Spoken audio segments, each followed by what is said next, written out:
Farming is a risky business. So is the operative word in that sentence business or risky? According to Kristjan Hebert, de-risking farming comes down to the numbers. He says you used to be able to blame financial losses on the weather, but he says you can't do that anymore. He says, let's take a look at a 8,000 acre farm as an example.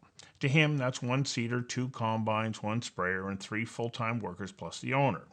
And he said the cost to operate that farm runs at about $400 per acre, which means that a farmer needs to have access to about $3.2 million in cash and working capital that will cover the farm from January through to about harvest.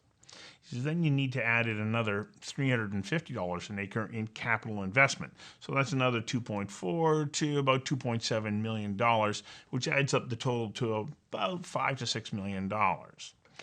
Hebert says knowing exactly what the costs are allows farmers and their lenders to make informed decisions and run sophisticated enterprises. And he says you have to add in human resources. Hebert says having your finances in order makes it a whole lot easier to attract talented staff, which in turn improves the quality of your operation, and in doing so you improve your profitability. Central to risk management, he says, is the adoption of technology in farming. Hebert says we can collect data completely differently than we used to.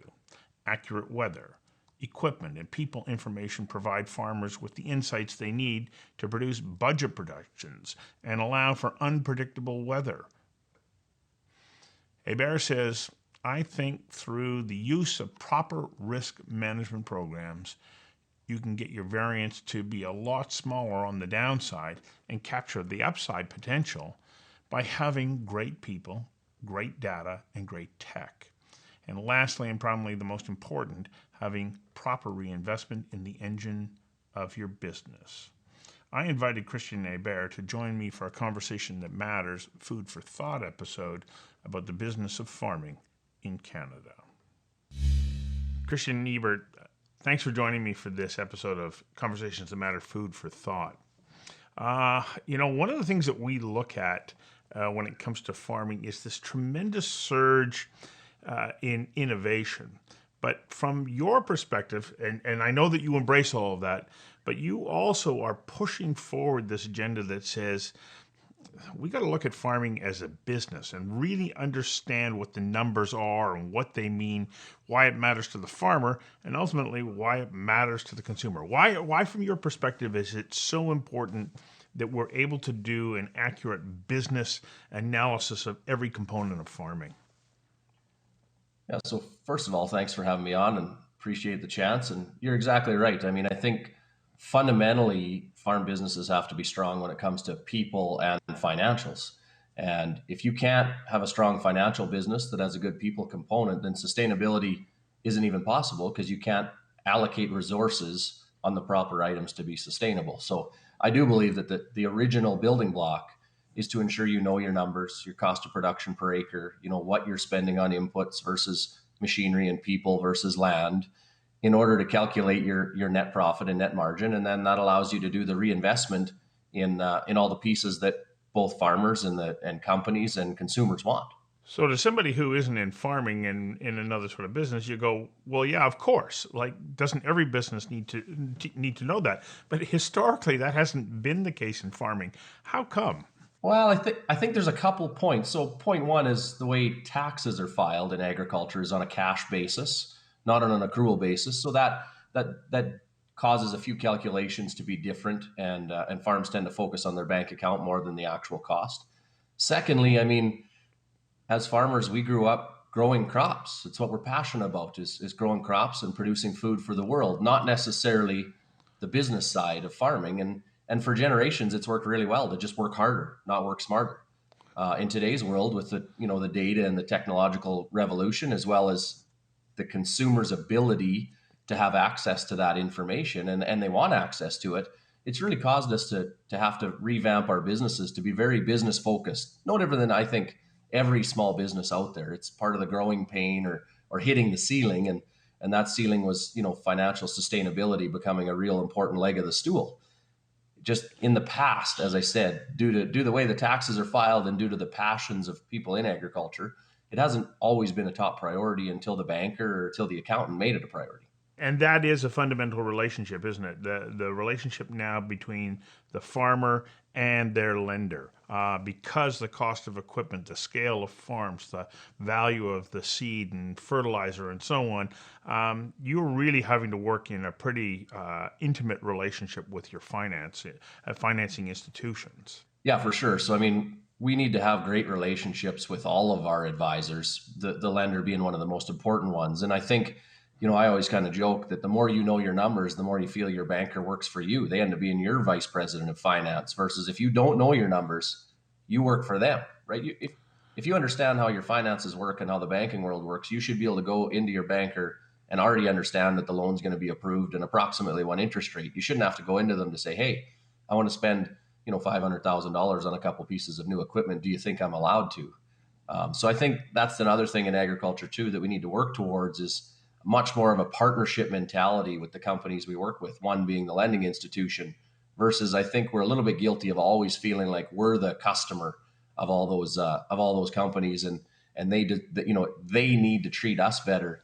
I think we got to work towards partnership mentality, which is what's a win-win for both sides of each negotiation, and we need to understand what causes them to like dealing with farms and not like dealing with farms, and the same side from us, and we can really move the industry forward more quickly than we have. You talk about working in partnership with the financial institution rather than like coming, with open palms saying, please help me get through this. When you change the nature of that relationship, how does it change one's perspective as a farmer and their relationship with their own business? Do they make better decisions? Do they feel more confident? Are they more in control of potential outcomes? Absolutely. I mean, I think the minute you move to a win-win type mentality and partnership type mentality, your future is full of opportunities because you have more people in your court on your team. Even though they're one of your suppliers or customers, it almost feels like you're working together. So, I mean, some examples is we do a 3-year financial projection, and I already know at our current pace of expansion that 3 years from now, my working capital, i.e., cash, is going to be lower than what the bank would like to see. So we've got a meeting booked for after this harvest to go through our 3-year plan so that we can be 2.5 years ahead of that issue versus them phoning me in 3 years and saying, hey, you're off covenant. We need to do something about this. So now all of a sudden I have, my banker and her boss literally working with me for the proper solution because we both feel it's the right decision to take on these expansions. And we work together to decipher the solution. So when you uh, make those kinds of adjustments, you're helping to improve the profitability of running a farm. What's the difference in farmers' ability to be able to manage their farm, to maintain their equipment, and to care for the soil when they know for sure that there's going to be some prosperity? I think it's like any business. Profits tend to be reinvested. If you're passionate about your business, profits are reinvested into the engine of those businesses. And the engine of a farm is one, the land, and two, the people.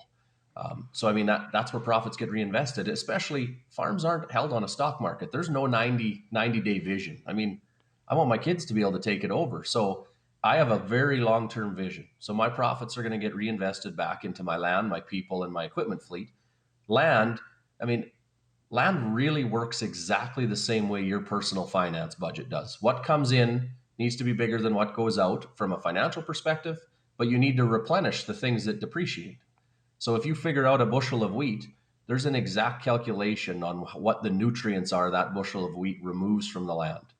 So as long as profitability is there, that should get replenished or even, stockpiled or added a little bit if you plan on growing bigger yields. It's just math. However, you have to pay for fertilizer, you have to pay for seed. And so if you can't pay the bill, people tend to reduce the amount of inputs or seed that they use, which means it's a bad math equation and you trend downwards. It's like a backwards treadmill. So you talk about calculating those costs. Are you able to calculate right down to the acre what it's going to cost you to plant for wheat or canola or whatever else that you're barley or whatever else that you're planting, can you get it literally right down within 10 cents an acre as to what your costs are? And for somebody who is outside of farming, what are the elements that start to go into that calculation? Like, what are the different components that you're figuring out? Yeah, so absolutely. I mean, we can budget down. I always say it's kind of within $10 an acre, and that fundamental shift is usually tied to something we don't have a long-term contract on. For instance, if we don't have fuel hedge for the whole year, or how Mother Nature has affected our operation, we've had to do an extra pass of something.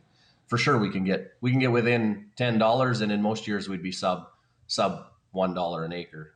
For example, we'll just use easy math. $400 an acre is approximately the cost to farm an acre in Saskatchewan. Obviously, it depends partly on where the donkey died, i.e., where you settled and the dirt you're on. But in that mix, the biggest category would be your inputs, which is seed, fertilizer, and chemical. They are, that plus water, sun, and dirt is what makes the equation of food. If you don't have those six things, it's really tough to grow a crop.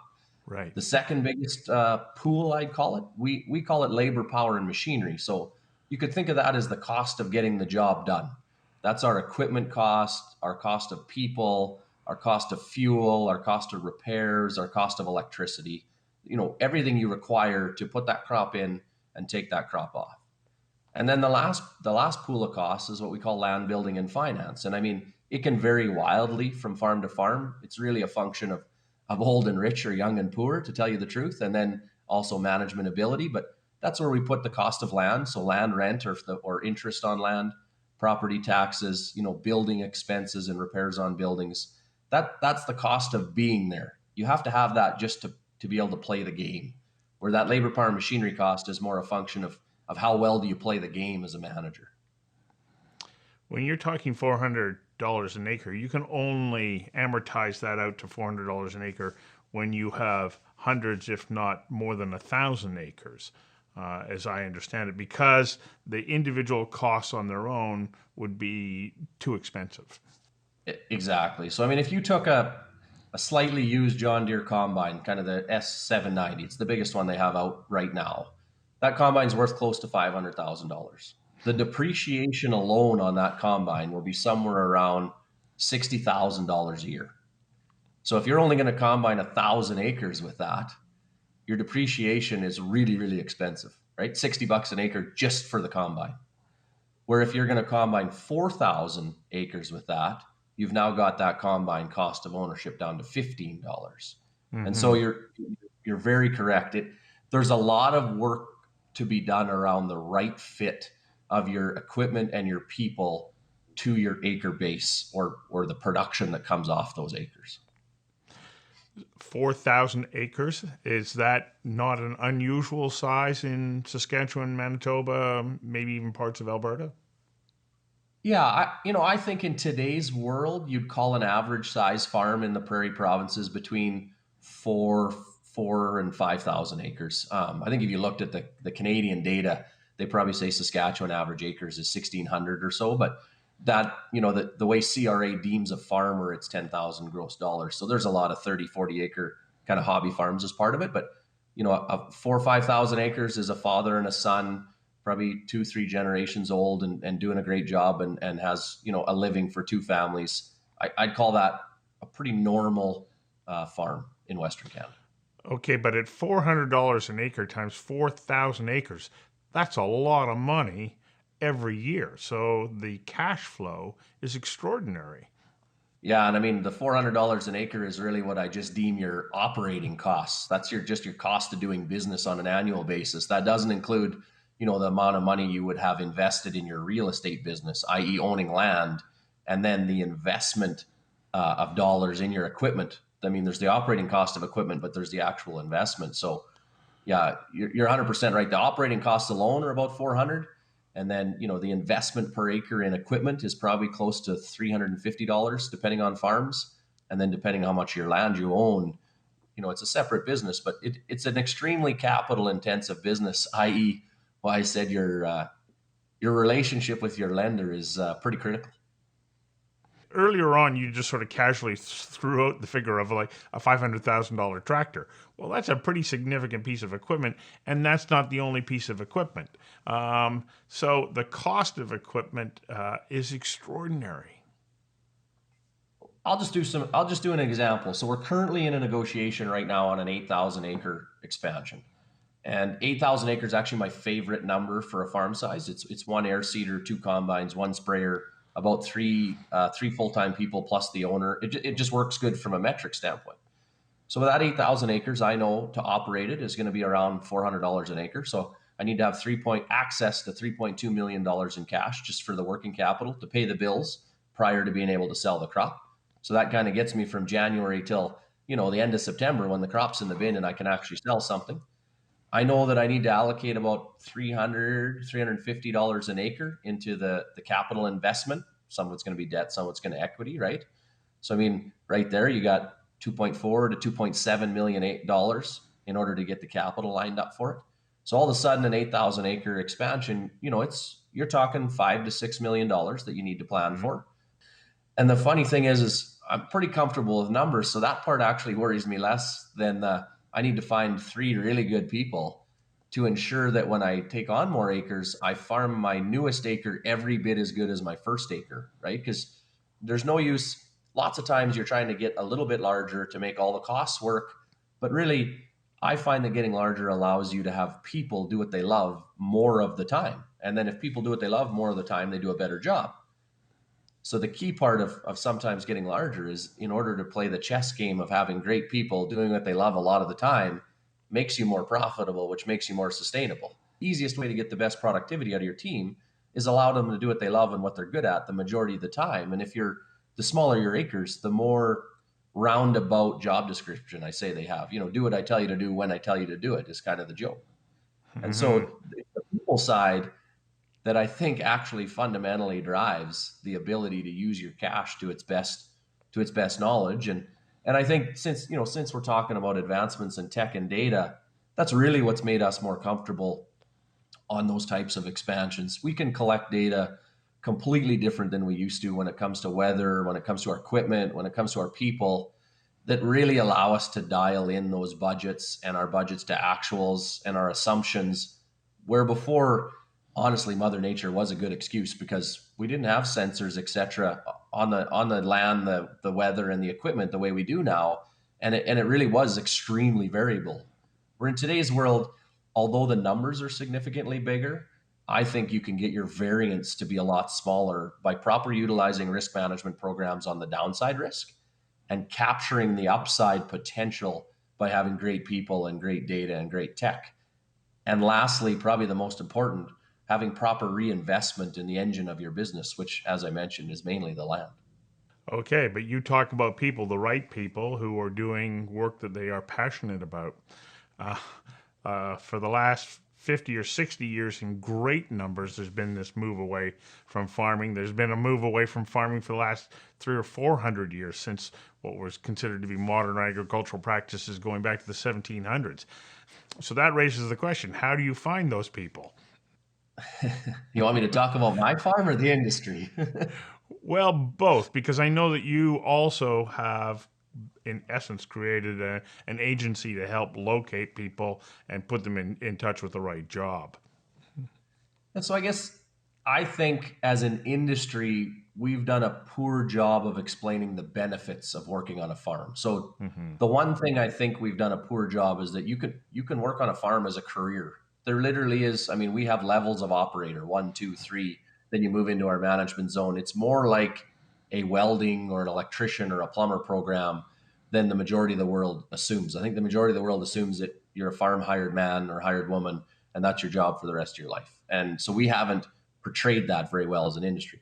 The second thing is I think as an industry, we've in general paid pretty poorly. Like they can get a similar type job with a similar type skill set for $2 to $3 an hour more with benefits and pension. So, on our farm, I guess that's some of the stuff we've tried to tackle. We try to have real clarity around your role and your ability to grow. We really rally people around the fact that we're a growth orientated business. We enjoy growing, and can't isn't a challenge. It's just, can't isn't an option. It's just a challenge. We're going to find ways to get over everything. and we rally people around our values. We talk about it in public speaking events, etc. But then the clarity around the role, transparency around wages and how we fit into the market, but also we have benefits, we have pension, we pay overtime in our busy seasons. And we try to portray the benefits. Like, other than seeding and harvest, if you need a couple hours off to go to a kid's soccer game or a doctor's appointment, you can get that from us. It's not a problem. You give us a week or two's notice and you can get the vacation you want. And so some of those benefits that you can't get in other jobs, I think we've done a bad job of really explaining to the rest of the world. Do you know Robert's sake? He talked about people have this vision of sort of round-fendered trucks and the farmer wearing the bibbed overalls. And he goes, that's not the world of farming any longer. But that's the image that so many of us have of farming. How do we then start to share the message that that's not the farming of today, and it most certainly isn't the farming of the future, where we have to produce significantly more food? Yeah, I think, once again, I think it's partly an industry problem. So, I mean, we all know that when you do the surveys, et cetera, farmers are ranked really high on trust and morals and ethics, right? And because of that, for some reason, we want to hang on to this wheat hanging out of our mouth, plaid shirt and overalls, right? And to be honest, it kind of pisses me off. So we want people to trust us, but the image we're going to portray isn't who we are anymore. I mean, if you're in my office right now, I got 2 computer screens, I got a microphone that's worth $400 and some so I can do an interview with you and with other people. I got an iPad in my truck at all times, and my air seeder has 7 screens in it, right? I can log into any piece of my equipment from anywhere in the world and tell you where it's drove in the last 24 hours, what it's applied to the ground, and what the output is when it comes to fuel and people. And so I almost think we need to retell our story. Yes, we're trustworthy. The reason we're trustworthy is that I got a 6 and 8-year-old kid that my goal is to send them to Harvard, give them the opportunity to go to Harvard, but build something cool enough that if they get a job offer from Goldman and from Facebook, the one from Hebert Grain Ventures is side by side with it. Will they pick it? Maybe not, but that's our goal. So, I mean, I have a real long-term vision compared to public companies that every 90 days have to hit the stock market goals. And I think that creates sustainability. It's in the best interest of me to take the best care of my land, produce the highest quality food, and have really high transparency on my data, not only for my farm, but for the consumer. We want the same thing. We just haven't told the story. I also want consumers to know that I'm not in a plaid shirt and have wheat in my mouth. Don't get me wrong. Some farms still do, and that's fine. But I also want the consumer to understand, don't shame me that I'm a corporate farm. Yeah, it's in a company because it's good for taxes. I got 5 people with the last name Hebert that are part of the company, and that's not including my kids. But I also had a team party the other day for anybody that works for me for more than 150 hours a year, because key part-time people are still part of the plan. We had 71 guests, including spouses and kids. We had 27 kids under the age of 9 that all go to the local schools. So call that a corporate farm if you want. I'm proud of what we do for our community, what we do for the industry. And I got no problem sitting down with the consumer to explain the math behind what nutrients a bushel of wheat or a bushel of canola requires. And that if I don't replenish that, or that some of their theories aren't going to allow me to be as sustainable as possible, they're actually going to create it to go backwards, I'll have that conversation. We just need to find the proper way to tell the story. And then, as I said, some of the media has found a good way to shame us for increasing in acres, when I think we need to be proud of it. It's how business changes. We're a small business, no different than, the mom and pop 7-Eleven on the corner or the shoe store down the street. And we have to grow to be sustainable long term. Well, you're growing. You're growing through innovation. You're also growing through your ability to identify opportunity and then capitalize on it. How much room for growth do you believe there still is in farming as a business? Personally, I think agriculture is the oldest industry in the world that has the most opportunities in front of it. So the reason I say that is it's slow to change. It's changed immensely, don't get me wrong, but it's slow to change compared to a lot of industries. I think there are enormous amounts of concepts that are already being applied in other industries that we can apply to agriculture to really unhandcuff a lot of the areas. I think there's better stories to be told so that consumers and growers are on the same page. No different than, one of my goals is, I'd like you to be able to drink a beer one day in BC and snap a picture of the Q code, and it shows my 6 and 8 year old running through my barley crop. It shows the exact nutrient package that crop was given, the date it was harvested, how it flowed through to the maltster and ended up in your beer, and a tag back to our website to send questions to. I mean, that's the story that we need to tell, which will increase opportunities. I think the other thing is I mean, the average age of our industry is 58, 59 years old. So, I mean, that in itself is a huge opportunity in how the younger generation finds a way to take over this land, allow this group of people to still fulfill their legacy of being in agriculture and being proud of what they've done, through semi-retirement plans and taking care of the land and learning from them. It, I mean, we haven't even got into what technology in San Francisco and Guelph are coming up with when it comes to sensory tech and data. But I still think the first two are almost the most important part because that's what allows you to go down the path of the technology.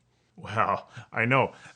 The whole sensory data gathering aspect of farming is going to make significant changes in your ability to make appropriate and informed decisions. It's funny. So I shouldn't even be talking about it. My management team would be mad because we haven't released it yet. But next week we're going to release a new idea it's called the Hebert Grain Venture Landlord Guarantee.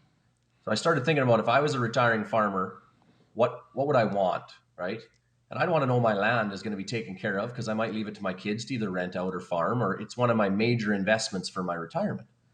So we're going to get to the point that with our data and technology, they're going to get a semi-annual report of our crop plan, exactly what was put in there for nutrients, exactly what was removed, the weather, and it'll be time stamped right off of our equipment.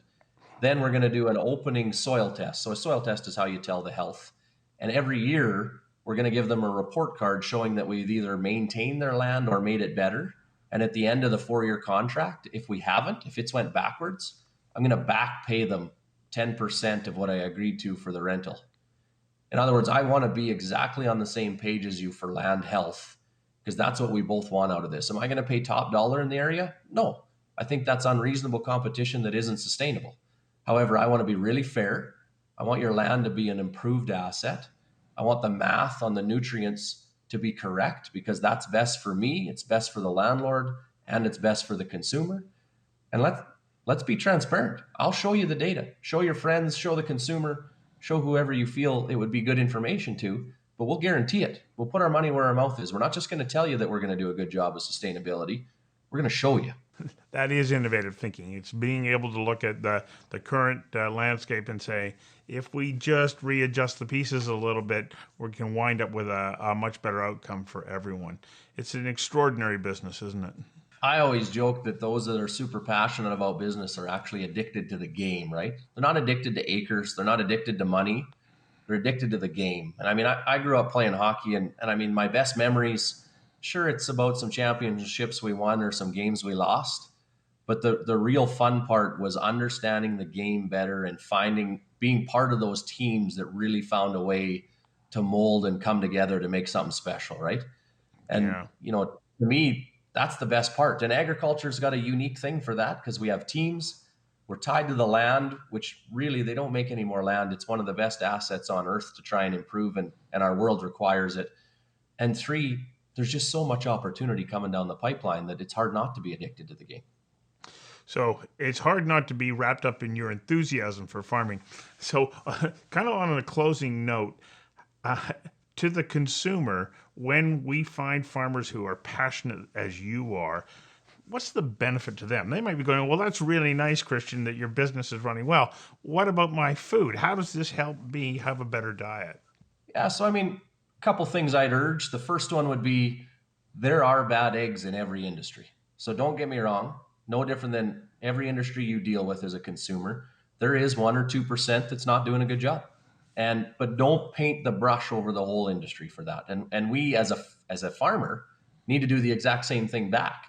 For a consumer that's super loud with bad logic or not a belief in science, we have to understand that's not every consumer, and we need to make sure that those conversations are respectful and logical. Secondly, I would say the ability for the data to be transparent on what we're doing is increasing every single day. And as a farmer, I don't want to hide from the consumer what we're doing from a nutrient standpoint in order to grow the bushels we are, in order to feed a growing population. To the point that my kids can grab a handful of every grain we grow after harvest and put it directly in their mouth, and it does not bother me. In fact, it's something we're happy about. And if I'm okay with my kids doing that, and it's a business I want my kids to come back to, you need to understand that my long-term beliefs on sustainability are completely in line with yours. Now, over the next 60 years, am I going to change how I've done things because I've come up, there's been new data or new science or new logic to show we could do a better job? Absolutely, I am. That's how good business works. But it doesn't mean that what I'm doing right now isn't the best way I know to be sustainable from a financial standpoint, from a land standpoint, from a healthy, food product for the consumer standpoint, and for the whole industry. And yeah, we're going to change. We're going to try and get better. Absolutely. And we encourage constructive dialogue on possible ways to get better, but let's make sure it's constructive both ways, not just with a one-sided, Google search on the bad parts of farming or the good parts of farming. I think it's a win-win for everybody if we get into those types of dialogues. It's an extraordinary business, and your perspective and the way that you run it really does help to ensure that there is sustainability moving forward, and that's what we need. We didn't even get to touch on really the environment, other than the fact that farmers, of course, are invested in their property. Hopefully, I can have you come back another time, and we can have a conversation about agriculture's role in helping to preserve environment and play a vitally beneficial role in climate. Yeah, I think it'd be exciting, and it's always good to share knowledge and hear the other side of the story from everybody too. So I find it exciting.